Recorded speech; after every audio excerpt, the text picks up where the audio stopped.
کہ سینے سے لپٹا ہوں کورونا کا پالن کیے بغیر. تو ان کی محبت سے میں شرسار رہا ہوں. میں نے یہ سوچا کہ کیوں نہیں ایک 2 منٹ 3 منٹ یا 5 منٹ کے گفتگو کریں ان کے فن کے حوالے سے اور ان کی صحافت کے حوالے سے. ظفر ہاشمی صاحب، ہم آپ کی زبانی ہی سننا چاہیں گے کہ آپ اپنے سلسلے میں ادب کے حوالے سے اور فکشن کے حوالے سے آپ بتائیے کہ کہانیاں کب سے لکھنی شروع کی اور اس میدان میں کیوں آئے؟ دیکھیے، کہانیاں تو میں زمانۂ طالب علمی ہی سے لکھنے لگا تھا. شوق تھا. شوق کیوں ہوا؟ اس میں گورکھپور میں تعلیم حاصل کر رہا تھا، گورکھپور یونیورسٹی میں. تو وہاں ایک انجمن تھی، انجمن شمع ادب. تو اس کا میں ممبر تھا، وہاں جایا کرتا تھا. تو وہاں پر ہفتہ وار نشستیں ہوا کرتی تھیں. تو لوگ اپنی اپنی تخلیقات، جو شعراء تھے وہ اپنے غزلیں وغیرہ سناتے تھے، افسانہ نگار تھے وہ افسانہ سناتے تھے، اور کچھ لوگ اور بھی متفرق چیزیں وہاں پر سنایا کرتے تھے. تو بڑی اچھی محفل ہوتی تھی. وہ انجمن شمع ادب اس کا نام تھا. تو میں اس میں جانے لگا تھا، اور وہاں سے ایک میرے اندر شوق پیدا ہوا کہ مجھے بھی کچھ لکھنا چاہیے. دیکھیے، یہ چیزیں ایسی ہیں کہ انسان کب اس کے اندر وہ ایک شعلہ کب پیدا ہوتا ہے، اس کا پتہ لگانا ایگزیکٹلی بہت ہی مشکل ہے. یہ تو ایک اس کے فطرت بھی شامل ہوتا ہے کہ وہ اندر ہی اندر پنپتا رہتا ہے، اور کوئی ایک موقع ملتا ہے تو اس میں وہ اجاگر ہو جاتا ہے. تو وہ میرے اندر یہ جذبہ رہا ہوگا، یہ صلاحیت رہی ہوگی، یہ شوق رہا ہوگا. تو لکھنے پڑھنے کا شوق تو ہمیشہ سے ہی تھا. یعنی جب میں چھوٹی کلاس میں پڑھتا تھا تب بھی میں اردو پڑھا کرتا تھا. ہائی اسکول کلاس میں گیا تب بھی اردو پڑھتا تھا. حالانکہ اردو جو ہے میری ایک سبجیکٹ کی حیثیت سے صرف میں نے 2 سال پڑھی ہے، 9th کلاس اور 10th کلاس. اس کے بعد میری اردو نہیں تھی. میرا تو کامرس سے سائڈ تھی، اور کامرس ہی سے میں نے M.Com کیا ہے. لیکن اردو سے ایک لگاؤ تھا کہ اردو میں پڑھتا رہا، اور اسے پڑھنے کی وجہ سے لکھنے کی دلچسپی پیدا ہوئی. کب پیدا ہوئی یہ میں نہیں بتا سکتا. تھی دلچسپی شروع ہی سے. لیکن گورکھپور میں اس زمانے میں جب میں یونیورسٹی میں پڑھ رہا تھا تو وہاں ایک انجمن لوگوں نے قائم کر رکھی تھی، اس میں میں بھی چلا گیا، اور وہیں سے میرے اندر یہ لکھنے کا شوق پیدا ہوا. تو افسانہ نگاری، افسانے پڑھتا تھا. ناولیں پڑھنے کا مجھے بے حد شوق تھا لڑکپن میں. جب میں 8ویں 9ویں 10ویں کلاس میں تھا تو بھی میں بہت ساری ناولیں میں پڑھ گیا تھا. اور خاص طور سے مجھے آج بھی یاد آتی ہے A.R. خاتون کی ناول شمع تصویر. بہت دلچسپ ناول وہ ہے، جس نے پڑھا ہوگا وہ پوری زندگی اس کو یاد رکھے گا. تو وہ اس سے بہت دلچسپی پیدا ہو گئی، اور پھر میں افسانے پڑھنے لگا. پھر گورکھپور کا ماحول مجھے ایسا ملا وہ شمع ادب کا کہ اس میں اور بھی میرا جو شوق تھا وہ اس کو اور جلا ملی. وہاں اور بھی میں نے کچھ لکھنا شروع کیا. پھر وہاں افسانے شروع کیے. پہلا افسانہ میں نے اسی انجمن میں، انجمن شمع ادب ہی میں پڑھا تھا گورکھپور میں. تو اب وہ ایک اور وہ شائع ہوا تھا. یہاں لکھنؤ سے ایک رسالہ نکلتا تھا. حسین امین ایک صاحب تھے، شاید معلوم ہو آپ کو. رسالہ حسین امین کا تھا، نام اس وقت میں بھول رہا ہوں. انہوں نے اس کو شائع کیا. بس وہ ایک افسانہ لکھنا اور وہ ایک افسانہ شائع ہونا، اس کے بعد پھر میں نے پیچھے مڑ کر کے نہیں دیکھا. پڑھتا رہا اور لکھتا رہا. تو وہ چیز ہے کہ مجھے ماحول ایسا ملتا رہا. پڑھائی کے دوران مجھے ماحول ادبی ملتا رہا، جس کی وجہ سے میرے اندر شوق پیدا ہوا، جذبہ پیدا ہوا، قلم پکڑا، قلم میں طاقت پیدا ہوئی اور کچھ چیزیں نکلی اس کے اندر، لوگوں نے سراہا، تو یہ سلسلہ چل نکلا. اور اس کے بعد تعلیم ختم کرنے کے بعد میں بامبے چلا گیا کچھ ملازمت کے سلسلے میں، اور وہاں کوئی ایسا کوئی ادبی حلقہ تو تھا نہیں، لیکن وہاں ایک ثقافتی ادارہ تھا، اس سے میں جڑ گیا. تو اصل میں جو ہے جہاں بھی میں رہا کچھ اس قسم کی جو سروسز ہیں وہ ہوتی رہی ہیں. کسی نہ کسی طرح کی ادارے سے میں جڑا رہا ہے. یہ ایک میرا شوق تھا، شروع سے تھا. کیوں تھا، کیسے تھا، کب پیدا ہوا، یہ میں بتا نہیں سکتا، لیکن میں کسی نہ کسی ادارے سے جڑا رہا. بامبے گیا تو وہاں ایک کلچرل اکیڈمی تھی، اس سے جڑ گیا. اس میں بڑے اچھے پروگرام ہوا کرتے تھے. بامبے سے پھر میرا ٹرانسفر ہوا، احمد آباد گیا. احمد آباد میں بھی کچھ ایسے مجھے ادارے مل گئے جو... آپ کس ادارے سے جڑے تھے ملازمت؟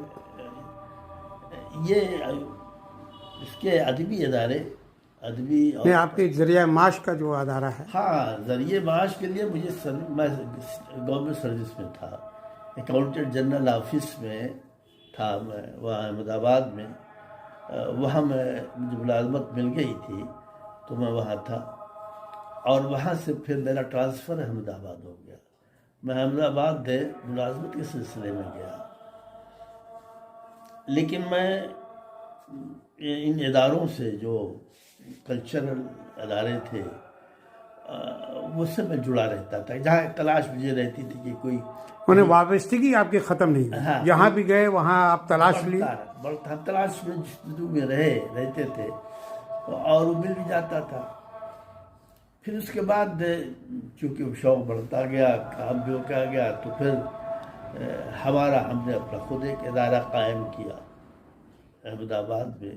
کون سا ادارہ؟ بہت بڑا ادارہ، آج بھی لوگ یاد کرتے ہیں، گلکا نام سے، Gujarat Urdu literary and cultural academy. جی. یہ ایک ادارہ میں نے احمد آباد میں بنایا. تو اس میں اردو سے متعلق کتابوں کی اشاعت، کلچرل پروگرام، ادبی پروگرام، مشاعرے، شام غزل، یہ سب ساری چیزیں جو ایکٹیویٹیز ہوتی ہیں وہ سب ہوتی رہیں اسی ادارے کے تحت. اس کا نام تھا Gujarat Urdu literary and cultural academy, گلکا اس کو مختصر میں کہیں. تو وہ احمد آباد والوں نے اس کو کافی سراہا، اور میں یہاں سے تو اجنبی تھا، احمد آباد سے میرا کوئی تعلق نہیں تھا.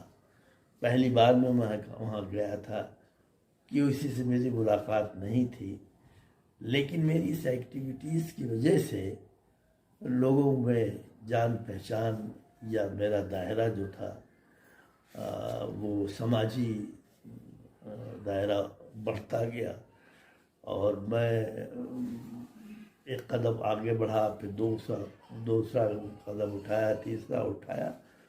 تو میں نے سوچا کہ بھئی یہاں وہاں مختلف قسم کے جو کلچرل یا ایجوکیشنل ادارے ہیں ان سے منسلک رہوں، ان کا کام کرتا رہوں، تو کیوں نہ میں خود ایک ادارہ قائم کروں. تو پھر میں نے ایک ادارہ اسی نام سے، Gujarat Urdu literary and cultural academy.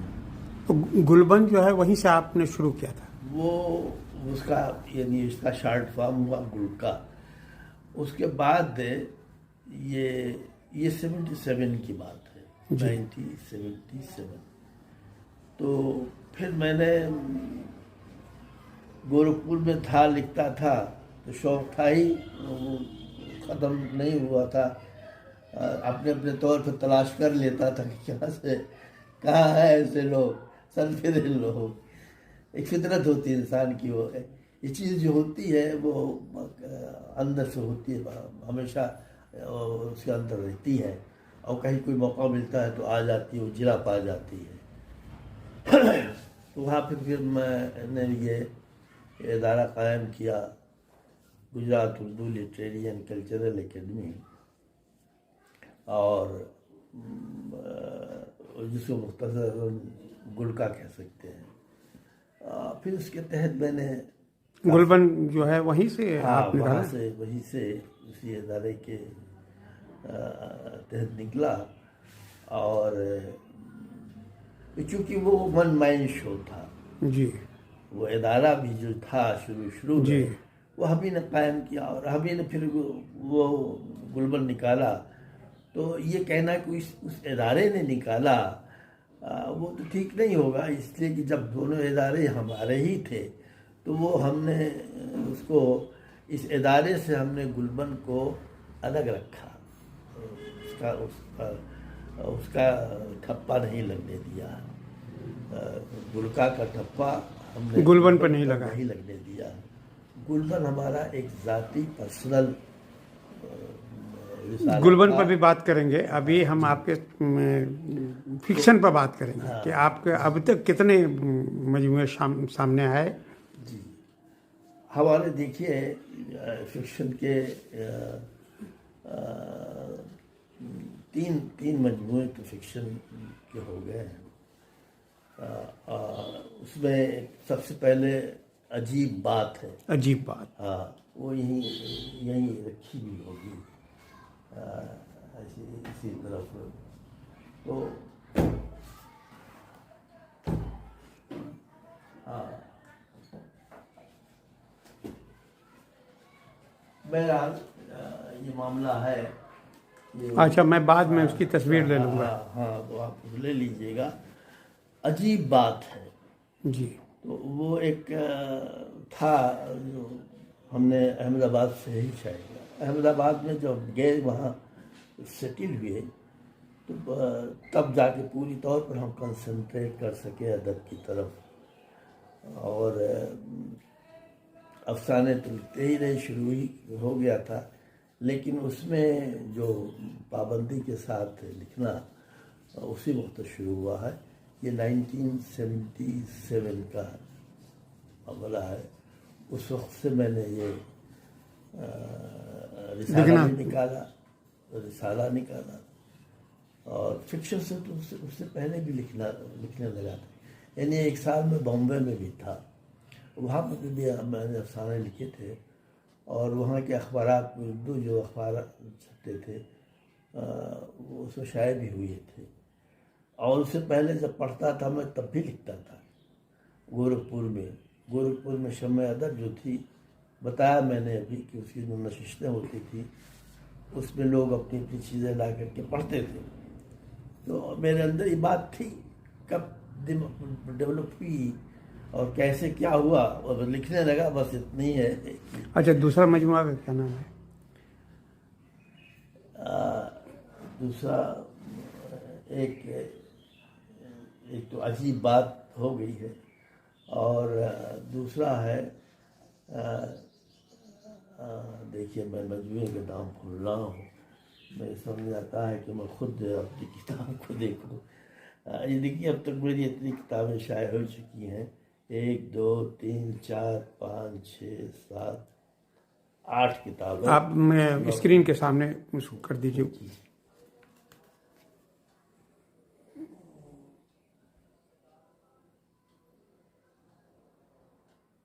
چلیے، تو اس میں اسکرین میں آ گیا آپ کا. یہ سب باتیں آ گئی ہیں. عجیب بات ہے میرا پہلا مجموعہ تھا. جی. اور اس کے بعد پھر میں نے مجموعے انتخاب شائع کیا، وہ دوسروں کے افسانے تھے. جی. اس کو منتخب افسانے میں نے نام رکھا. پھر اس کے بعد یہ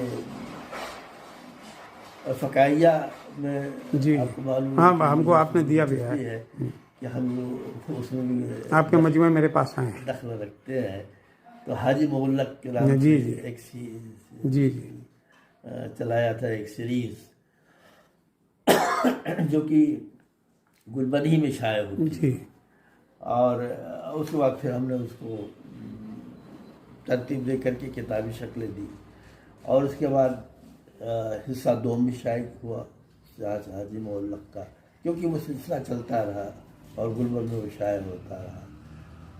پھر اس کے بعد افسانوں کا مجموعہ جو ہوا وہ جب ایسا ہو، یہ افسانوں کا دوسرا مجموعہ ہے.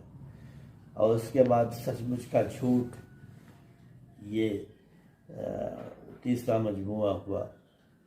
تو اس کے بعد فقاہیہ کے تین مجموعے آ چکے ہیں. تو اس طرح سے ابھی کوئی تازہ ابھی کوئی آپ کا مجموعہ زیر اشاعت ہو؟ ابھی کچھ نہیں ہے. کورونا نے آپ کو ایک دم بالکل ابھی روک ایسا دیا؟ ہو گیا کہ جتنی چیزیں میں نے لکھی تھیں ابھی تک وہ سب کتابی شکل میں شائع ہو گئی. شائع ہو چکی. پچھلے 2 سال میں جو میرا قلم تو میں نے رکھ دیا، 2 سال سے میں کچھ لکھ جی جی کورونا کے بعد سے آپ نے گلبن بھی بند کر دیا، گلبن بھی بند ہو گیا. اور آپ ہی کے ساتھ ساتھ میں نے بھی جو ہے سفیر ادب کو بند کر رکھا ہے. ہاں تو وہ بند ہوا تو پھر بند ہوا، پھر ہمت نہیں ہوئی، اس لیے کہ بڑی لمبی بیٹنگ میں نے کر لی تھی. اچھا گلبن کے بارے میں اب آپ سے گفتگو کریں گے. آپ یہ بتائیے کہ گلبن کو تو آپ نے بالکل جس کو کہتے ہیں وہ سادگی میں پرکاری اور معیار کا وہ اعلیٰ معیار دیا آپ نے اردو رسالے کی بنیاد پر کہ آپ کے گلبن میں چھپنے کے لیے لوگ فخر کی بات سمجھتے تھے. اور مجھے تو بے انتہا فخر اس وقت ہوا جب آپ نے مجھے پہلی بار مانگ کر جو ہے میرے افسانے کو جالے میں پھنسی مکڑی پر لمبی گفتگو ہوئی. آپ نے کہا کہ میں اس افسانے کو چھاپنا چاہتا ہوں، تو میں نے کہا اس کی اشاعت ہو چکی ہے، تو آپ نے اس کے باوجود چھاپا. تو مجھے یہ فخر ہے، مجھے اس بات کا فخر ہے کہ میرے چھپے ہوئے افسانے سے آپ نے میری شروعات کی، اور میرے کئی افسانے آپ نے شائع کیے اور سب شائع شدہ. کئی لوگوں کو اس بات کا اعتراض تھا کہ بھائی آپ کا، ہم نے کہا کہ بھائی جو مدیر ہے. نہیں میں اس کو مانتا ہی نہیں، اب بھی نہیں مانتا میں. مطبوعہ اور غیر مطبوعہ کو وہ جو تماشا کر رکھا ہے لوگوں نے، اس کا میں قائل نہیں ہوں.